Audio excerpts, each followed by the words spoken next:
Hi every one, theory സീരീസിൽ പുതിയൊരു വീഡിയോയിലേക്ക് സ്വാഗതം. ഇന്ന് നമ്മൾ ജോർജിയോ അഗംബൻ്റെ ഹോമോസേക്കർ എന്ന് പറയുന്ന ഒരു കോൺസെപ്റ്റാണ് ഡിസ്കസ് ചെയ്യാൻ പോകുന്നത്. അപ്പോൾ എന്താണ് ഈ കൺസെപ്റ്റ് എന്ന് നോക്കാം. ഹോമോസേക്കർ എന്ന് പറയുന്ന കൺസെപ്റ്റിൻ്റെ റൂട്ട്സ് ഉള്ളത്, അതിൻ്റെ ഒറിജിൻ കിടക്കുന്നത് ഏൻഷ്യൻ റോമിലാണ്. ആൻഡ് ഓൾസോ ഇത് ഒരു ലീഗൽ ടേമും കൂടിയാണ് ഹോമോസേക്കർ എന്ന് പറഞ്ഞു കഴിഞ്ഞാൽ. അപ്പം എന്താണ് ഈ കൺസെപ്റ്റ് എന്ന് ഡീറ്റെയിൽ ആയിട്ട് നോക്കാം. ഏൻഷ്യൻ റോമിൽ ബയോസ് എന്നും സോവ എന്നും രണ്ട് കൺസെപ്റ്റ്സ് ഉണ്ടായിരുന്നു. ബയോസ് എന്ന് പറഞ്ഞു കഴിഞ്ഞാൽ പൊളിറ്റിക്കൽ ലൈഫുള്ള മനുഷ്യൻ, അതായത് പൊളിറ്റിക്കൽ ആൻഡ് സോഷ്യൽ ലൈഫുള്ള മനുഷ്യൻ്റെ നമ്മൾ ഇന്ന് ജീവിക്കുന്നത് പോലെ എല്ലാ സ്വാതന്ത്ര്യവും എല്ലാ അവകാശങ്ങളും എൻജോയ് ചെയ്ത് ജീവിക്കുന്ന ഒരു സ്വാഭാവിക ജീവിതം നയിക്കുന്ന മനുഷ്യനെയാണ് ബയോസ് എന്ന് പറയുന്ന വിഭാഗത്തിൽ പെടുത്തിയിരിക്കുന്നത്. ഇനി സോവ എന്ന് പറഞ്ഞ വേറൊരു വിഭാഗം ഉണ്ടായിരുന്നു. സോവ എന്ന് പറഞ്ഞു കഴിഞ്ഞാൽ ബെയർ ലൈഫ് എന്നും കൂടി പറയും. അതായത് അനിമൽ ലൈഫ്, അനിമൽസിനെ പോലെ ജസ്റ്റ് ഭക്ഷണവും ഉറക്കവും മാത്രമായിട്ട് കഴിയേണ്ടുന്ന മനുഷ്യർ, അവരെയാണ് സോവാസ് എന്ന് പറഞ്ഞിരുന്നത്. അവരെ കൊല്ലാൻ പറ്റില്ല, കാരണം ഏൻഷ്യൻ റോമിലെ വിശ്വാസം അനുസരിച്ച് ജീവിതം തന്നിരിക്കുന്നത് ദൈവമാണ്. അതുകൊണ്ട് തന്നെ നമുക്ക് അവരെ കൊല്ലാൻ പറ്റില്ല, അവർ ജീവിക്കണം. പക്ഷെ അനിമൽ ലൈഫായിരിക്കും, മൃഗങ്ങൾ ജീവിക്കുന്നത് എങ്ങനെയാണോ അതുപോലെ തന്നെയായിരിക്കണം ഈ സോവാസും ജീവിച്ചിരിക്കേണ്ടത്. ഇത് ഒരു മൈൻഡ് ബോഡി ഡിസ്റ്റിങ്ഷൻ പോലെയാണ് ഈ ബയോസ് സോവ ഡിസ്റ്റിങ്ഷൻ. അതായത് ബയോസ് എന്ന് പറയുന്നത് മൈൻഡ് പോലെയാണ്, എല്ലാ പവറും ഉള്ളത്, എല്ലാ ഫ്രീഡവും, എല്ലാ പൊളിറ്റിക്കൽ സോഷ്യൽ ലൈഫും എൻജോയ് ചെയ്യുന്നത് ബയോസിലുള്ള വ്യക്തികളാണ് അല്ലെങ്കിൽ മനുഷ്യരാണ്. സോയിലുള്ള ആളുകൾ ബോഡി മാത്രമേ ഉള്ളൂ, അവർക്ക് ബോഡി മാത്രമേ ഉള്ളൂ എന്നുള്ള പോലെയാണ് അവരുടെ ജീവിതം ഉള്ളത്. അപ്പോൾ ഇതാണ് ഏൻഷ്യൻ റോമിലുള്ള ഈ ഒരു ബേസിക് കൺസെപ്റ്റ്. ഈ തിയറിയുടെ ബാക്ക്ഗ്രൗണ്ട് മനസ്സിലാക്കാനാണ് ഈ ബയോസിനെ കുറിച്ചും സോവയെ കുറിച്ചും പറഞ്ഞിട്ടുള്ളത്. ഇനി നമുക്ക് ഹോമോസേക്കർ എന്താണെന്ന് നോക്കാം. ഹോമോസേക്കർ എന്ന് പറഞ്ഞു കഴിഞ്ഞാൽ ഒരു രാജ്യത്ത് ഇനിയൊരു സിറ്റിസൺ അല്ല എന്ന് നിയമപരമായിട്ട് ഉള്ളൊരു മനുഷ്യൻ, a person who is no longer a citizen of the nation is a homo sacer. അതുകൊണ്ട് തന്നെ ഹോമോസേക്കറിനെ എങ്ങനെ വേണമെങ്കിലും കൊല്ലാം, എന്ത് അപകടം വേണമെങ്കിൽ വരുത്താം, അങ്ങനെയുള്ളൊരു മനുഷ്യനാണ് ഹോമോസേക്കർ. അപ്പോൾ നിങ്ങൾ വിചാരിക്കും, അങ്ങനെയൊക്കെ ഒരാൾ ഇന്നത്തെ ലോകത്തുണ്ടോ? അപ്പോൾ അഗംബൻ പറയുന്നത് അങ്ങനെ ഒരു കമ്മ്യൂണിറ്റി അല്ലെങ്കിൽ അങ്ങനെ ഒരു വിഭാഗം ഉണ്ട്. അതായത് നമ്മുടെ ജയിലിലടച്ച ആളുകൾ, ജയിലിലാക്കപ്പെട്ട ആളുകൾ, കോൺസെൻട്രേഷൻ ക്യാമ്പ്സിലെ ആളുകൾ, റെഫ്യൂജീസ്, അതുപോലെ ലേബർ ക്യാമ്പിലെ ആളുകൾ, ഡിറ്റൻഷൻ ക്യാമ്പിലെ ആളുകൾ, ഇവരൊക്കെ ഹോമോസേക്കേഴ്സ് ആണ്. കാരണം അവർ നിയമപരമായിട്ട് ഒരു ലീഗൽ സ്റ്റേറ്റസും അനുഭവിക്കുന്ന ആളുകളല്ല. അവരെ എങ്ങനെ വേണമെങ്കിൽ കൊല്ലാം, എന്ത് വേണമെങ്കിൽ ചെയ്യാം. അപ്പോൾ ഇങ്ങനെയൊക്കെ ഉള്ളൊരു വിഭാഗത്തിലെ ആളുകളെയാണ് ഹോമോസേക്കർ എന്ന് പറഞ്ഞിട്ട് അഗംബൻ തരംതിരിച്ചിരിക്കുന്നത്. അപ്പോൾ ഇതിൻ്റെ ഒരു പ്രശ്നം എന്താണെന്ന് വെച്ച് കഴിഞ്ഞാൽ ക്രിമിനൽസും എല്ലാം ഈ വിഭാഗത്തിൽ പെടുമല്ലോ. അപ്പോൾ നമ്മുടെ നിയമം അനുസരിച്ച് സുപ്രീം പവർ ഉള്ളത് ഗവൺമെൻറ്റിനായതുകൊണ്ട് തന്നെ ഈ പവർ ഉള്ളവർക്ക് ഇന്നസെൻ്റായ ആളുകളെ പോലും ക്രിമിനൽസ് ആയിട്ട് മുദ്ര കുത്താൻ പറ്റും. അപ്പോൾ അങ്ങനെ ആക്കപ്പെട്ട ആളുകൾ പോലും പിന്നെ ഹോമോസേക്കേഴ്സാണ്. അവരെ പോലും എങ്ങനെ വേണമെങ്കിൽ കൊല്ലാം. ഈ ഹോമോസേക്കേഴ്സിൻ്റെ പ്രത്യേകത എന്താ വെച്ച് കഴിഞ്ഞാൽ റിലീജിയസ് വേസിൽ കൂടെ അവരെ സാക്രിഫൈസ് ചെയ്യാം, എന്നാൽ പോലും ഒരു നിയമവും അവരെ പ്രൊട്ടക്റ്റ് ചെയ്യുന്നില്ല.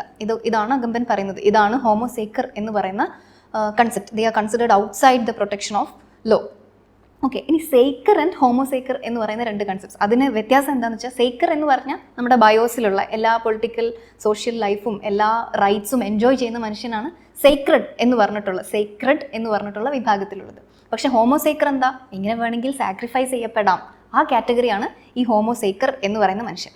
ഇനി അഗംബൻ്റെ മറ്റൊരു പ്രധാനപ്പെട്ട കോൺസെപ്റ്റ് എന്താണെന്ന് വെച്ച് കഴിഞ്ഞാൽ zones of exception or states of exception എന്ന് പറയുന്നതാണ്.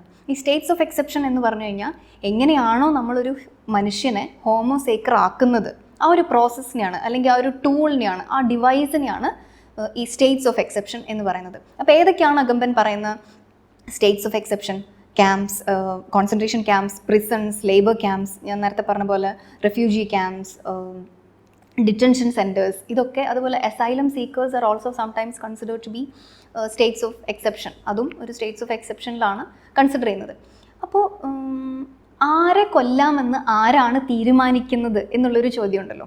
എപ്പോഴും അതൊരു പരമാധികാരം ഉള്ള ആളുകളാണ് അത് തീരുമാനിക്കുന്നത്. പണ്ടത്തെ കാലത്ത് അത് രാജാക്കന്മാരായിരുന്നെങ്കിൽ ഇന്നത് ഗവൺമെൻറ്റാണ്, അത് സോവറിൻ ആണ് ആരെ കൊല്ലാം എന്ന് തീരുമാനിക്കുന്നത്.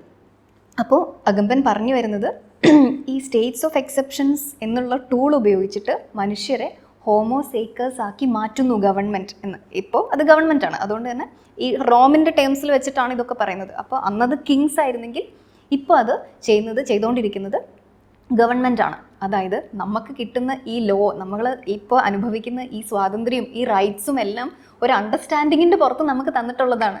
ഇൻ കേസ് നമ്മൾ രാജ്യത്തിനൊരു ത്രെറ്റ് ആവുകയാണ് എന്ന് തോന്നുകയാണെങ്കിൽ ഇതൊക്കെ എടുത്ത് മാറ്റാൻ പറ്റും.